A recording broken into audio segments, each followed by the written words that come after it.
Greetings, my name is Camille, and this is an exploration of the entire galaxy sector by sector. Today we're looking at Quelii Sector and the 10th Crimson Dagger Command of the new territories of the Outer Rim. There's a bunch of slightly interesting worlds lying around here, like Praven Prime, homeworld of the Lejing and their enemies, the Guvandi, who became enemies when an assassin droid disguised as a protocol droid intentionally mistranslated at a diplomatic meeting to increase the tensions and provoke conflict. It's not clear if these are species or cultures, though.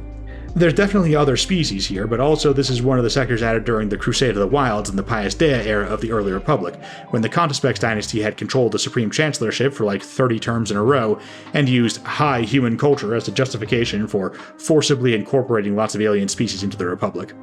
This was allegedly to liberate them from the degenerate brutality of Hutt culture, the primary enemies of the Republic back in the early Republic era. This justification grew thinner and thinner as the Crusades wore on. The first four targeted the Hutts directly and, while aggressive, were perfectly in line with the goal of limiting the reach of the greatest slave power in the galaxy. By the time of the 10th Crusade, the Crusade of the Wilds that incorporated Quelii Sector, the Republic was trampling the sovereign power of aliens to forcibly incorporate them into Republic sectors designed to minimize their representation in the Senate in blatantly illegal acts of aggression that didn't even significantly weaken Hutt power, since these were parts of the galaxy on the other side of the Republic space from the Hutts. The Mandalorians and the Night Sisters were both roughly in the warpath of the 10th Crusade, and either or both might have been part of the justification, except I can't really find any record of either Mandalore or Dathomir actually being targeted by this crusade. The Pacian Empire seems like it was probably a leftover from the Pius Dea era, a human empire in Quelii Sector that collapsed and got absorbed into the Republic during the Old Republic era. The Cavrilhu pirates operated out of the planet Amoris in the years immediately following Jakku, when the Imperial Remnant oversectors were struggling to maintain coherence. 10th Crimson Dagger got usurped by a rogue royal guard and then got torn apart by infighting almost instantly. Zinj took over 11th Blazing Claw and started ripping off chunks of other oversectors at the first sign of weakness. The Sutric hegemony was stable for a bit, but really disliked their fellow remnants in the Pentastar alignment strategy of withdrawal to the Outer Rim and tried to absorb them, lost, and got subjugated to the more cooperative members of the Imperial Remnant, and Quelii Sector wound up in an ambiguous zone of control between the New Republic and a churning sea of Imperial warlords who fought each other as much or more as they fought the X-Wing Rangers. Fantastic time to be a pirate. Around the time of the formal declaration of the First Order, the New Republic finally, firmly laid claim to the Quelii Sector and cleaned up the Cavrilhu pirates. Planet Halmad was used as a base for the Hawkbat Independent Space Force, another pirate group who took out the Imperial Remnant on Victory Base, an old Imperial base on planet Halmad, except that secretly the Hawkbats were Wraith Squadron, an X-Wing Ranger squadron that harassed the Sutric hegemony and Zinj's empire while disguised as pirates for plausible deniability, and you can tell how short-lived the Crimson Empire was because Wraith Squadron never flew a single mission against them, despite being smack in the middle of their territory. Salagis is the planet where Zinj's empire collapsed. The New Republic was in talks with the Imperial Remnants discussing demilitarization and a peace treaty, but since Zinj had hostile relations to so many of the other Imperial Remnants, the New Republic had a pretty free hand in battering down his empire and hunting him down without worrying about upsetting peace negotiations with the Pentastar alignment, the Sutric hegemony, and Greater Maldrud. Zinj did very well early on, absorbing the Tion cluster from the disintegrating Greater Maldrud after Admiral Akbar obliterated Moff Cateles in the Antimeridian sector, and the rest of Greater Maldrud just stepped aside and let it happen, immediately destroying their legitimacy as an Imperial remnant. The Solo fleet had shattered Zinj's empire, however, and chased him into 10th Crimson Dagger, the fringe of his territory. Salagis was a pretty unremarkable gas giant mining colony, but it's where Zinj made his stand and got crushed. Zinj and his flagship escaped, but his fleet was finished, and with it, his whole empire came crashing down. Some of it got reabsorbed by the New Republic, some of it fell to Sector Moffs, who established friendlier relations with the other Imperial remnants, and joined the Shadow Council and later the First Order.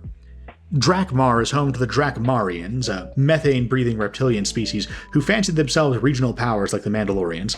They successfully subjugated other species like the Morsirians and allied themselves with the Mandalorians in the Mandalorian Wars back in the Old Republic era, but they never amounted to much more than a menace to Quelii Sector in particular. They got back up to their old tricks in the Imperial era, and one of Zinj's early assignments was chasing them off Morsir and subjugating Drakmar for the Empire.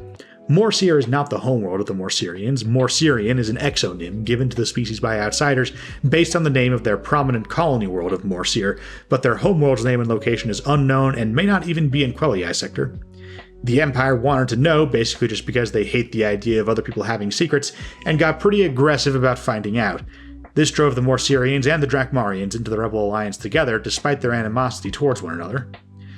The Shev and Shevin inhabit the planet Vinsoth, a biome layer cake planet that has Arctic ice on top and bottom, baking deserts at the equator, and temperate grasslands betweensies.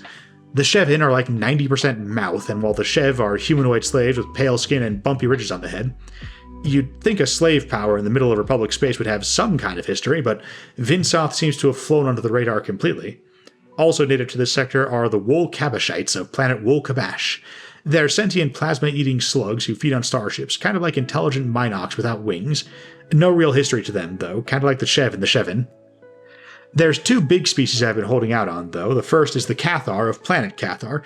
The Cathar were an independent world who sided with the Republic during the Exar Kun War and had fought the Mandalorians on numerous occasions, being not that far from Mandalorian space.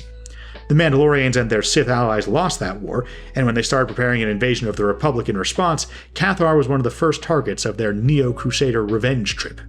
It wasn't a Republic world, so the Republic wouldn't necessarily respond to an attack, but it was a Republic ally who would probably join them in the event of full-scale war with the Mandalorians, so the Mandalorians picked the Cathar off in advance of their attack on Taris.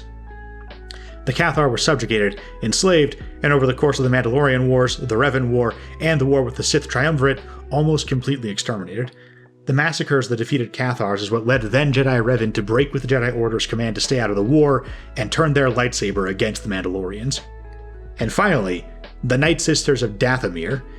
To say that Dathomir is ruled by hot lady witches who ride around mostly naked on rancors is an oversimplification, but not strictly false, so unsurprisingly there are a billion rumors and legends about all the crazy shit that happens on the sexy witch planet. And since it is home to a legit dark side Force tradition, most of these stories are pretty plausible individually, even if it's almost certain that many of them are made up. Legend has it that the Qua, ancient rivals of the Rakatans, colonized the planet tens of thousands of years before the Republic. Legend has it that the Dathomiri came to the planet from another galaxy through teleportation technology that can cross the enormous gulf of dark space between galaxies in an eye blink. Legend has it that the Sith had a secret academy on the planet during the New Sith Wars. Legend has it that the Night Sisters are ancient foes of the Sith dating back to before the Great Hyperspace War, the first war between the Republic and the Sith Empire. Definitely all three of Darth Maul, Savage Opress, and Asajj Ventress were sourced from Dathomir by the conspiracy between Count Dooku and Emperor Palpatine, who definitely got all kinds of dark side juju. I'm not totally convinced that they were actually descended from a hidden, unbroken line of Sith who survived 7th Rusan, but Emperor Palpatine went around investigating dark side stuff all the time. He didn't have to have learned the dark side from the Sith in order to have mastered it, but if he was a Sith, maybe that was a continuation of some kind of ancient alliance between the Sith and the Night Sisters. Getting caught up in the personal machinations of Dooku, Palpatine, Ventress, and Maul is what got the Dathomiri in the crosshairs of the conflict between the CIS, the Shadow Collective, and the Republic-turned-Empire. The planet's ruler at the time, Mother Talzin, was killed, the Dathomiri were decimated, and while the foreboding jungle planet was impossible to conquer, the power of the Dathomiri was broken going forward. More than one Jedi hid out on the planet, famously dark-side aligned and thus easy to hide Force sensitivity on. The Empire had some garrisons there, but for all the rumors and legends, Dathomir is almost never historically relevant as anything except the home planet of many, many dark-side users, and the hiding place of multiple Jedi after Order 66, pretty much all of whom got themselves killed within 10 years.